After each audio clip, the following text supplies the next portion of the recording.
Commiserations, Frank. You must be hugely disappointed, but some aspects of that performance were pretty good. Yeah, for sure. We play really well for 60 minutes. And maybe it's normal after the goal, 3-0 and a tie, we make some changes to go for it. It's maybe normal how the game pans out to a degree, but 60 minutes really good. Really good chances at this level. You want to take them, you have to take them. And so, you don't want to praise performance too much when you lose at this level, because it's finite, it's what it is.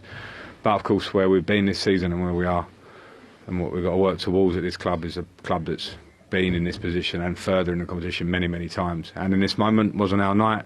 Some players will take that tonight and understand what it is when they come back at this level. It's a familiar story, though, the lack of goals. I mean, that's the basic problem, isn't it? Yeah, and that's clear, isn't it? So it's not for the want of trying. We had a lot of numbers in the box. We've got loads of crossing positions. So I will never criticise the lads there for that. It's just the fact that if you can't take those chances, the game goes 2-1 at any point, or the tie goes 2-1. And you really would have felt the crowd turn, and you really would have felt the way we were playing. We were moving the ball really well. We were giving them a lot of problems on the sides of the pitch, which we wanted to. It's my first game since I've been back, I feel, where we've said about things before the game and we've really implemented them. And that's a must for us in the remainder of the season.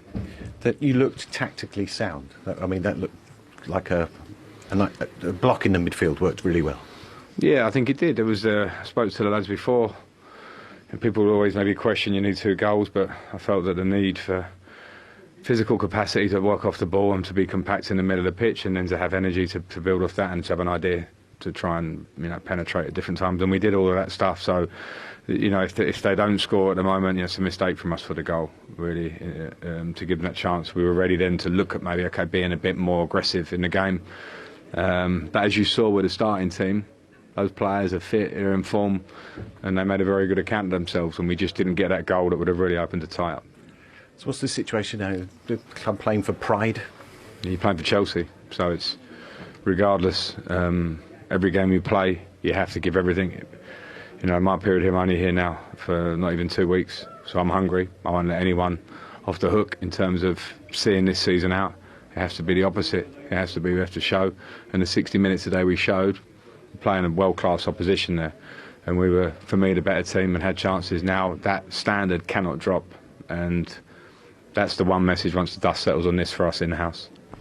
Thank you, Frank. Thank you. The other game that we saw tonight, the other quarter-final, which was between Real Madrid and Chelsea. Chelsea came into it 2-0 down from the first leg in Madrid, so playing at Stamford Bridge, they ended up 4-0 down on aggregate on the night. So 2 goals from Real Madrid. Let's take you through both of those goals. Micah, run us through the first one. Yeah, Jamie talked about their shape and how they would line up. But if we just play this on really slow, you see all the Chelsea players on that half of the pitch over there, but you see Cucurella. Where is he going? He's going all the way to press Real Madrid's centre-half. Now, Chalobah's left exposed here. Thierry, you made a really good point, didn't you, about what should he be doing here? Well, delay, don't go. You're never winning that race. I don't know why he's going there. So that's a double mistake. First, Cucurella, where are you going? And at that particular moment, you got to delay. You can't go and dive in there. You're not winning that race ever. And then, Jamie, what happens next for the goal? It's just a mess from Chelsea's point of view, but I'd like to bring you in again, Thierry, because you've been in this position more than anyone. It comes across to Vinicius Junior, and how many times do we see a player there just finish? Yes, but it's not the first time that Vinicius Junior does the right choice and make the right pass at the right time. This is why those teams go to semi-finals. And mistake, another one. Real Madrid don't make those mistakes. If you give them that, they will punish you. But if you look at the numbers in the box, they've still got enough players to deal with it. They don't deal with it. And they're just at 6s and 7s all the time. I don't think they know what they're doing at the back. And they need to sort out ASAP, Jamie. No, from Cucurella's point of view, we highlighted him. We were up here at the big screen last week. His role in, certainly, the Ben Chilwell red card played a big part, obviously, in the result last week. He's been a fault there again. But I go back to Thierry's point, the top teams and the top players and why they play at this level. And I just thought Vinicius Junior there, the composure he showed there. It's a simple pass, but how often do you see a player there thinking, I can get the glory, I'll get the shot off, I'll get the goal. And that's why he's one of the top players in world football right now. Real Madrid get another one on the night as well, completely killed the tie-off. Thierry, take us through that second goal. Yeah, they could have scored So many goals after that, and the way they played and they toyed at the end with Chelsea. And I know Chelsea had a couple of chances at the end, but this man again. But look at Valverde here again. Whoop, composure. And I wanted Rodrigo to pass it back to Ceballos. Then I would have gone on the bridge and celebrate with them, because that would have been too much. But this is it's about what I love with this type of team is the team has to score. I don't have to score. We have to score. And sometimes people, and especially strikers, get carried away with the I have to score, but they understand the we have to score. All right, so Real Madrid, I guess this is in some ways, certainly after the first leg and after getting the 2-0 advantage, this is kind of what we expected to see from Real Madrid. In terms of Chelsea and where their season goes from here, last week, I think it was, you said this fixture is everything for Chelsea now at this point in the season. What happens now? It's season over, season's finished, and it's all about what manager they bring in. You know, they have to bring a new manager in. I'm sure that they're speaking to managers right now. But when you talk about Chelsea, the interesting thing is there is one person who used to play for Chelsea who is going to find himself in a Champions League semi-final, is Tomori. And welcome back, everybody. We're going to take you straight out to Stamford Bridge. That's where you are going to find, or we are going to find, Guillaume Balaguer, who was watching the game between Chelsea and Real Madrid, or just Balaguer, as Micah might call him. Good to see you, Guillaume. What were your thoughts on the game that you got to see tonight? It was a game for big players, and Real Madrid have got lots of them. Vinicius was a little bit anonymous. Benzema didn't even finish the game. He had a bit of a knock in his left foot. So it was a day for Rodrigo, somebody who started the season being told by Ancelotti, you will have your chances. But when they play against Celtic, if you remember, Benzema gets injured and it's Hazard who comes on. And now he scored 15 goals. This is Rodrigo, 15 goals in 31 games in the Champions League. So a man for the big occasions. And next, Manchester City. Maybe. They haven't qualified yet. No. So, or Bayern Munich. But anyway, each one of the two will face a Real Madrid that's right now the best moment of the season. And in my eyes, a better team than they were last season. What did you observe of Chelsea as they left the pitch? I mean, obviously, I'm sure you were in the stands. You saw the fans leaving early, right? 10 minutes to go, they started making their way home. The ones that leave, they become very visible. But there were, I would say, at least 50-60% of the fans that stayed and stood up and clapped. There is that thing with English football. They will just help the team as far as they can. They will congratulate them for their efforts. And to be honest, there were moments where Chelsea looked good, especially in the first half. But when Real Madrid just put the next gear, they just don't have it. They don't have a clear idea what they're doing. They don't defend well. They don't have players with big personality. They don't have goal scorers. They keep losing games. It's not good. And just in terms of the semi-final that we're now looking at, no, we're not going to talk about that. Sorry, Guillaume, we're going to have to let you go. Someone else more important's coming. I apologise. It was good to see you. Thank you so much for being there. Rafael, why have you not wiped your face? You're just sitting there with it. International. that's the proper name if you want to look it up. He couldn't understand, so just say Inter. The whole the conversation with Rafael meant that I ended up being terribly rude and cutting off Guillaume Balaguer. So we're going to take you back out to Stamford Bridge and back out to Guillaume, because I believe you were about to tell us what you had been doing with your day in London. So share that with us, Guillaume. Yes, you know, for the new documentary we do in Destination Istanbul, we travel across Europe, and wherever we go, we're trying to find personalities that have helped their cities get better, that they've added to the city. So we met today Richard and Isaac, who are the brains behind Guide London, the ones who do my shirts. Fourth generation of tailors that came all over from Eastern Europe. They've got a story of resilience, and they've got a gift or two for those men on the table. Oh, yes. Yes. Oh, they're in the studio. Oh, we need to put these on. Yeah, 100%. No. We need to put these on. No, we don't. Andre. Wow. No, we don't need to put this on. Thanks, Thank Guillaume. you. Thank you so much. Thanks. How much? Yes. The story is, of course, we were in Benfica and we were dealing with fish, so we took a memento of that for Micah. Jamie, is always good to challenge him, see if he can wear that, and I think he can. And of course, for Thierry being French, it's stylish, it's flourish, and it's red and white. Lovely. It's so you. It's so you. It's so me if you close your eyes. You know what? I think, Guillaume? Champions League final, team outfits. This is what we should all be wearing. No problem. Yes. No problem. Jamie, you're down. Definitely. I'll wear it. Guillaume, thank you so much. Thank you, Guillaume. Joking aside. Thank you. Nice touch. Thank you. Woohoo! I'm looking forward to those shirts on. OK, so we've got an interesting conversation coming up after the break. Andre, Jamie, they're going to talk Istanbul 2005. Let's relive it. We'll be back in just a second. You just couldn't get the breakthrough that you needed. Yeah, I feel like we played well. We had a lot of chances, better chances than they did. But football is all about taking your chances, and we didn't do that today, which was disappointing. But gutted. But you know, we played some good stuff today. Of course, we're going to be gutted, but you know, we played some good stuff today, I think. Yeah, it felt like the shape of the side looked good and the approach was good. Again, you're just lacking that cutting edge. Exactly, and like I said, that's basically what wins you games, and we haven't got that at the minute.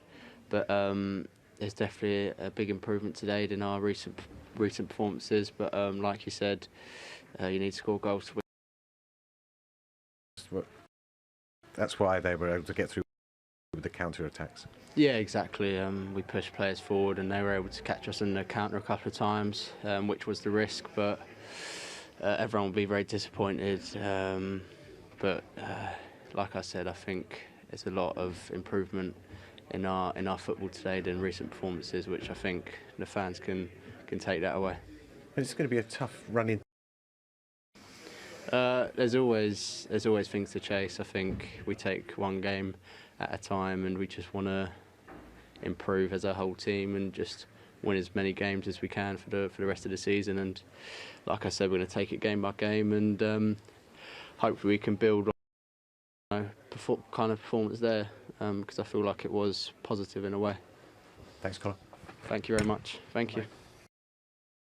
So what is there to chase then for Chelsea? What is left of this sorry season? We'll talk about that in detail. I think looking forwards and talking about the future for this football club, for these players of this sorry season. We'll talk about that in detail. I think looking forwards and talking about the future for this football club, for these players, is important. But first we have to reflect on this evening. And absolutely, you know, Conor Gallagher's right when he says there was improvements, but it's still exactly the same as we've talked about all season long. They create chances, they don't take chances, and the chances they created were really good.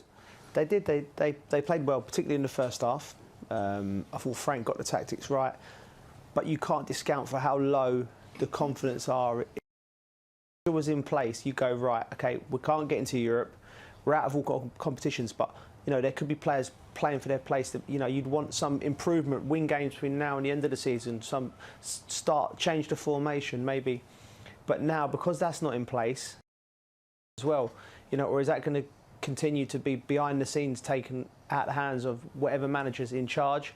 So it's hard to know what the season brings. It's a real tough job for Frank now, because it was tough motivating a lot of the squad. 30 players is in a squad is absurd, because a lot of them think they should be starting, let alone just in and around it. And now, you know, how are you going to motivate them players? You know, they'll be now already thinking, you know, what am I going to do for the summer? Because it's hard. It's just a hard job for Frank to get a tune out of them for the rest of the season. But they've got to be professional. Some of them will be playing for their futures and trying to impress the next club. Some will be trying to stake a claim for whoever comes through the door. It's tough. Frank will be saying, I think Frank's conversations with the players when in their meetings will be, listen, don't think about me. Don't think about me and my coaching staff. You've got to think about yourselves now. Do you want to be here next season? And there'll be players in there who'll be answering that question with the way they perform and the way they apply themselves on a day-to-day basis, the ones you want to say. There'll be players there that will be sitting there who've already had the conversations with their agents saying, listen, you get me out of this place as soon as you can, because I don't want to be here. I'm either not getting my chances or I'm not happy with the way the place is being run at the moment. And that's just a fact of life. That's what happens at football. The place is being run at the moment. And that's just a fact of life. That's what happens at football clubs. But it's about managing that now for Frank and in the best way possible that helps this football club to transition from this period now into what they'd like to think will be a better case scenario going into the new season. It's incredible, isn't it, how much of a mistake they've made buying so many players. And and it's going to hit them where it hurts in the pocket, because now they're going to have to get rid of players. Some players that won't want to leave, so they're going to have to pay them off. It's been a real expensive mistake. Also, sorry, Mo. Also, when you've got players sitting on these huge wages, who've got 3 or 4, 5, some 6, 7 years who aren't on their looking contracts, great, right? You know, the problem you got is who buys them for a big price and pays that amount of wages that they're. There's going to have a lag, a problem for a few years now. They're going to have players that they want out that they can't get out. They're going to have to get players out, so they might have to get some of the players that don't really want to get rid of out. But how do they decide who to get rid of when they don't have the man in place who's going to take them forwards? It almost feels like until that happens, you can't make the big decisions. The manager never probably bought half of these anyway. So can't make the big decisions. The manager never probably bought half of these anyway. So they'll probably the chairman and the people around him probably bought most of these in. So I guess that they'll be deciding themselves on who goes as well. That's not working. The problem is when you, I feel when you're recruiting players, you recruit players style of football that you want to play and a certain type of formation that you might play. They haven't got a manager, so how are they going to be able to start that process of even thinking about players when they haven't got the unless behind the scenes there's a manager out of work right now who they could be talking to, they know's in place and not pushing the button yet, but they're getting things in order for when they do press the button and say, right, you're in charge. You're not going to start working until you've signed your contract, because you could do 5 or 6 works on recruitment, then the owners think for whatever reason, I'm going to go with someone else. You know, so they have to figure. There has to be a meeting where they go, right, this is the time frame we're going to go to get the new manager in. As soon as the new manager's through the door, then we're going to start. We're not even going to think about who's coming or going. We're not even going to think about who's coming or going until we get a new manager. Otherwise, it gets messy. A new manager walks in the door, he thinks he's getting 4 or 5 players, and he walks straight in the door and he goes, oh no, we're looking to offload player A, player B, player C. So you cannot, at a football club, do anything until you have a manager or a director of football who's going to drive where you're going from a footballing perspective.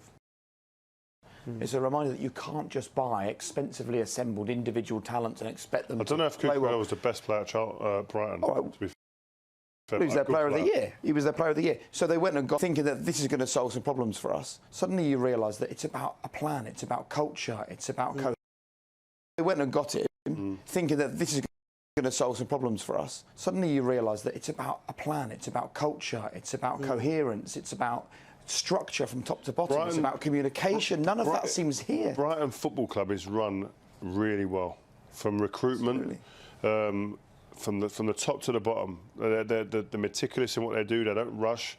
They go on fishing the ponds that suit them, that they identify, and they go, that's our area, and they're very different to what we're seeing here at the moment. What do they need to do here?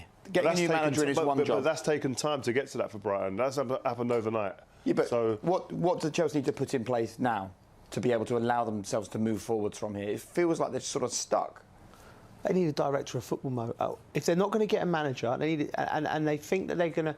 That they've changed the man. There's been 4 men in charge already this season. All right. So when they come in, it's going to be patience. Already there've been 4 men sitting down in that dugout taking the team now. So that already breeds, insecurity amongst the squad. So if you're going to be a hire and fire, and that's fine. This club's been so successful doing that over the last 20 years.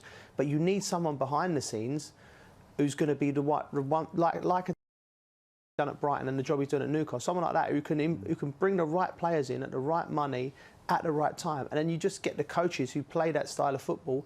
And then you can rotate them, but it's got to be something. That almost feels like it's the first thing to get, then, is it?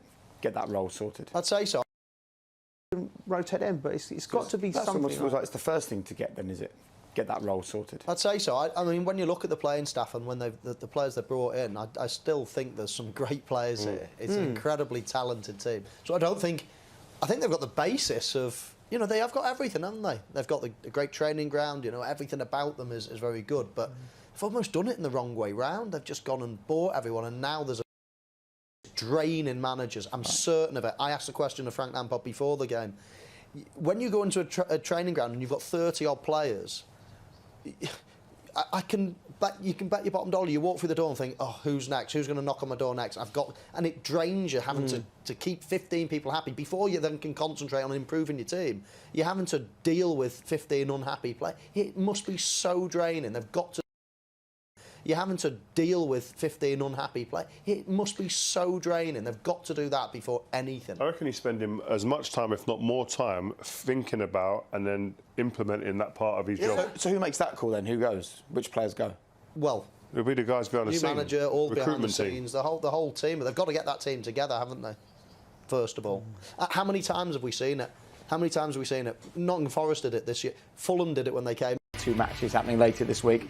Talking about tonight, though, Frank came with a plan. The plan's worked. Chelsea have looked really good. Oh, they've had a couple of really, really big chances. I think we looked at his formation and his team selection before the game and questioned where would the goals come. Still, we haven't got a goal, but we've had opportunities, and what they've done really well is we talked about the fullbacks before the game. They've released themselves and played high, brought the Real Madrid wingers who are dangerous in the other end of the pitch back to defend, and nullified that threat a little bit. Yeah, we absolutely thought this was key, didn't we? Before the game, that Reece James had to free himself of Vinicius and get forward. This is one of Chelsea's most important players in an attacking point of view. And OK, his touch, his cross didn't quite work on the first couple of occasions, but longer the game went on, the more and more influence and impact he had on it. And then the 2 big chances came from this side of the pitch, Joe.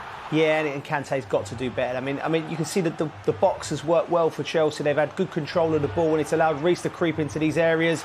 This is Cucurella's chance. You know, that's a fullback striker there. What a save! It's a great save, but I think a top quality striker there will just slide it underneath. The 2 big chances have fell probably to the wrong people. Exactly. Yeah. Although they've got a lot of wrong people there. There's only probably 1 or 2. Havertz is the only person. So what's the atmosphere in that dressing room now? Is Frank saying this is brilliant, keep it up, or is there a sense of, here we go again, creating chances we're not taking? I think Frank will be delighted with the start of the game, and they're exactly where they want to be. You know, apart from going a goal up, and I think now Frank's looking at his bench and thinking, right, if we can start the half well, this crowd will respond, and then you've got Mudryk to come on. You've got lots of attacking options, and then you've got the threat from Real Madrid, and this because they always show this, don't they? We all know this. The quality's there, and if you give them time and space to get their help and pick passes, they got time here.